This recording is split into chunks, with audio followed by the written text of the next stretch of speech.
kelompok 9 akan mempresentasikan tentang algoritma dalam kehidupan sehari-hari maupun di lingkungan kerja.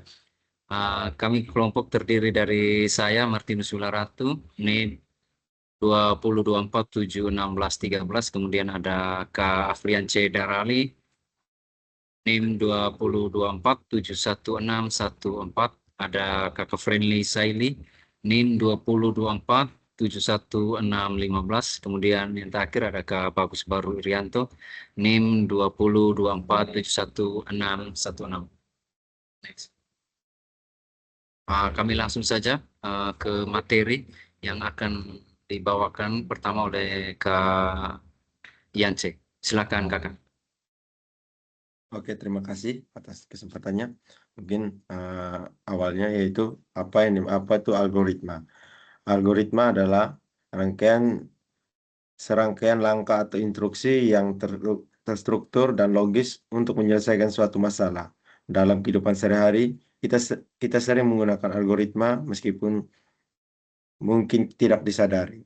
Algoritma memiliki peran penting baik dalam kehidupan sehari-hari maupun di pekerjaan, karena memberikan struktur, efisiensi, dan solusi sistematis untuk menyelesaikan berbagai masalah. Lanjut. Manfaat algoritma.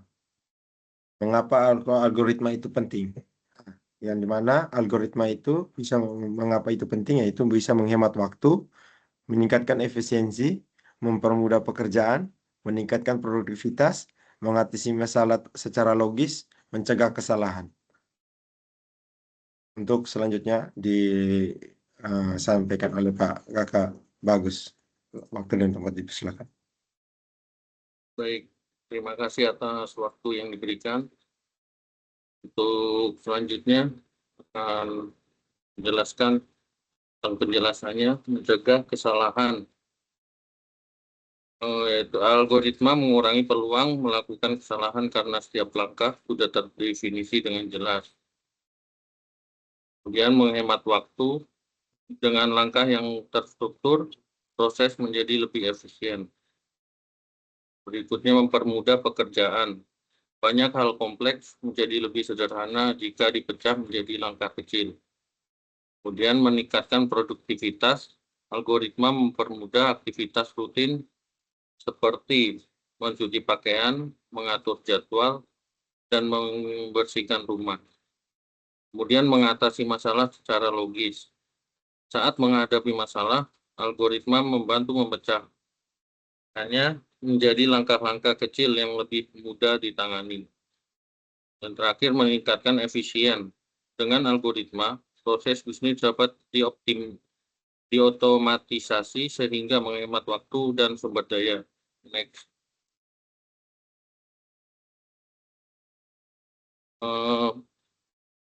Berikut adalah beberapa contoh penerapan algoritma dalam kehidupan sehari-hari.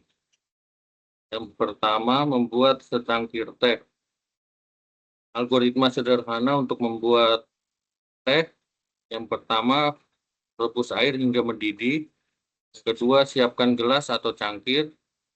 Yang ketiga, masukkan kantong teh ke dalam gelas. Yang keempat, tuangkan air panas ke dalam gelas. Yang kelima, tambahkan gula atau madu, opsional. Yang keenam, aduk hingga rata. Yang ketujuh, teh siap dinikmati. Untuk contoh kedua, menyalakan komputer. Langkah-langkah menyalakan komputer bisa dianggap sebagai algoritma. Langkah pertama, tekan tombol daya pada komputer. Yang kedua, tunggu hingga sistem operasi selesai booting. Yang ketiga, masukkan username dan password jika diperlukan. Yang keempat, klik aplikasi atau file yang ingin digunakan. Untuk contoh ketiga, yaitu memasak nasi dengan rice cooker. Langkah pertama, cuci beras hingga bersih. Langkah kedua, masukkan beras ke dalam panci rice cooker. Yang ketiga, tambahkan air dengan takaran yang sesuai. Yang keempat, tekan tombol cook pada rice cooker. Yang kelima, tunggu hingga nasi matang dan tombol berpindah ke mode warm. Yang keenam, nasi siap dihidangkan. Untuk contoh keempat, membuka akun media sosial. Sini langkah yang pertama, buka aplikasi media sosial di perangkat.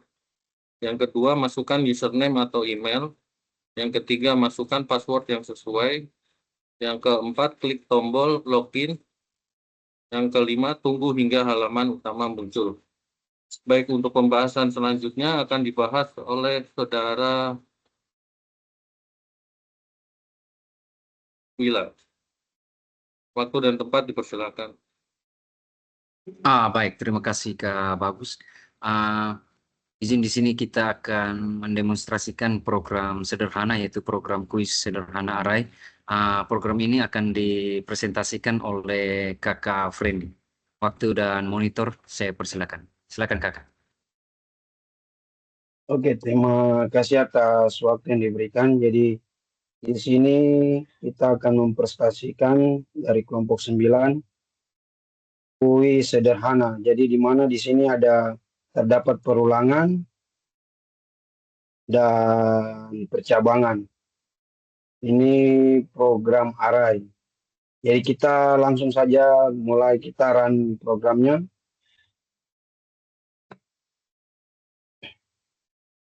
Jadi di sini kuis sederhananya, apa nama perusahaan listrik di Indonesia? Kalau seandainya kita pilih jawaban yang salah, contohnya kita kasih B, dia akan ulang kembali ke soal utama sampai mendapatkan jawaban yang benar. Jadi apa nama perusahaan listrik di Indonesia? Kita pilih A, PLN. Oke, di sini akan muncul jawaban Anda benar. Ketika itu kita akan masukkan nama untuk nama dan NIM. Jadi contohnya kita masukkan nama Wila. NIM 2024 71 614. Ini nilai tugas kita input 100, dia akan muncul nilai tugas, nilai kuis karena jawabannya benar 100 nilai UTS, nilai UAS. Di sini dia akan apakah Anda ingin menampilkan data? Jika ya, berarti kita langsung klik Y.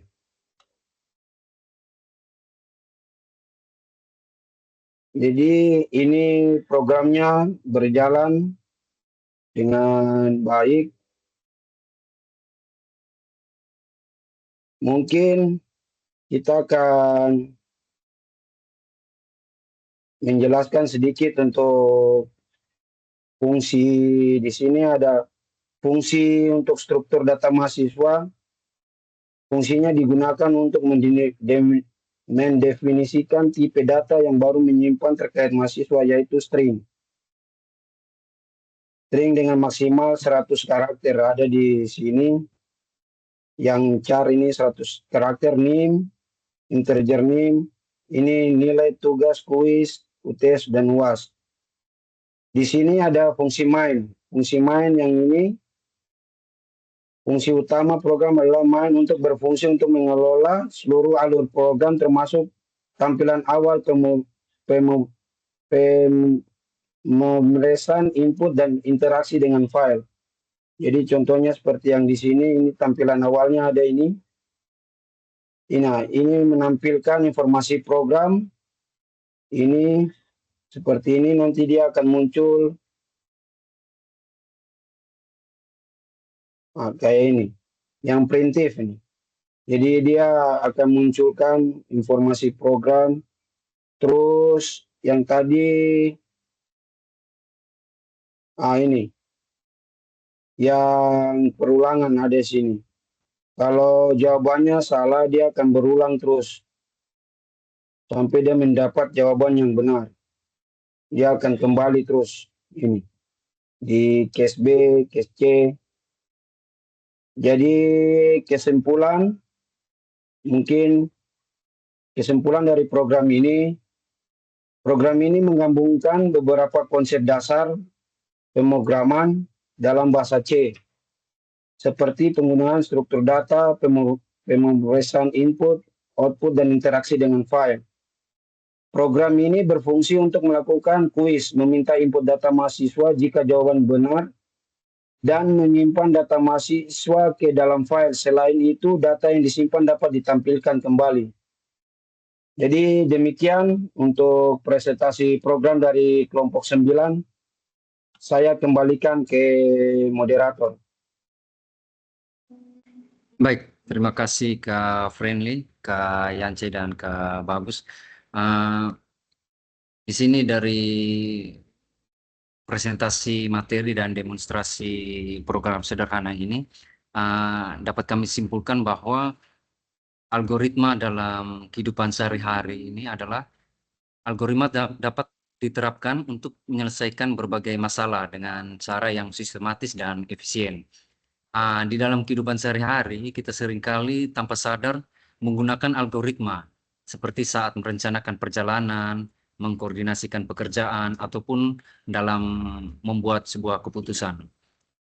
Beberapa poin penting yang dapat kita petik adalah dari kesimpulan ini. Yang pertama, yaitu penyelesaian masalah yang sistematis, di mana algoritma ini mengajarkan kita untuk memecahkan masalah langkah demi langkah dengan urutan yang logis dan terstruktur.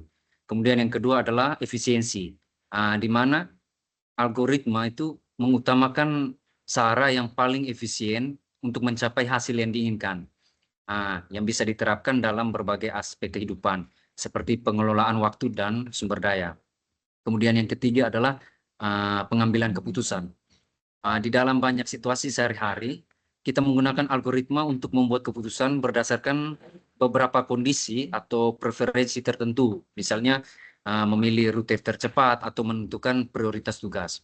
Kemudian yang terakhir adalah pemecahan masalah, di mana algoritma ini mengajarkan pentingnya memecahkan masalah besar menjadi bagian-bagian kecil yang lebih mudah diatasi. Demikian itu tadi presentasi dari kelompok kami, kelompok 9. Lebih kurangnya kami mohon maaf.